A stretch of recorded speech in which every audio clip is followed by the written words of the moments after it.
عکس‌ها تا 25 سال پیش تمیز مرتب بوده. خونه چکه میکنه و متاسفانه میراث فرهنگی نمیاد. الان ایزوگام دیگه ایزوگام میکنن خود بنده خدا که اینا هم که مونده از این خانواده است. یه موقعی در استارت یک صنعت یا یک علم، یک تکنولوژی، یک شخصی که خیلی فعال باشه میتونه کل اون منطقه رو ببره جلو. آقای به نام میرزا حسن عکاس‌باشی که بعدها چهره نگار شد، اصالتا هم کازرونی بودن اینا. این شخص خیلی صنعت عکاسی رو در جنوب کشور با مرکزیت شیراز برد جلو. این بود که پا به پای تهران، شیراز هم قوی رفت جلو.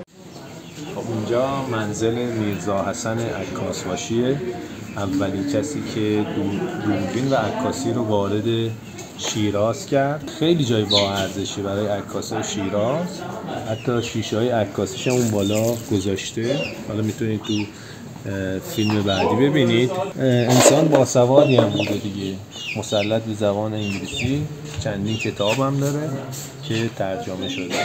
حالا بقیه‌شو خودتون تو فیلم بعدی ببینید.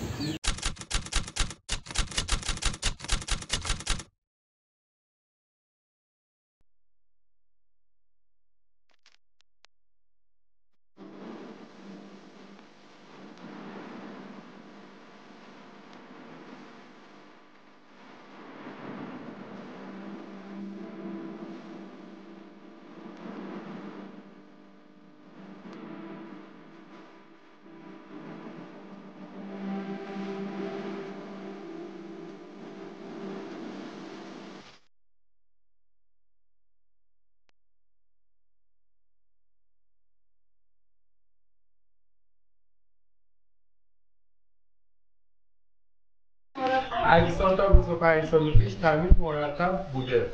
خونه چکه میکنه و متاسفانه میراث فرهنگی نمیاد. الان ایزوگام دیگه ایزوگام میکنن خود بنده خدا که اینا هم که مونده از این خانواده است.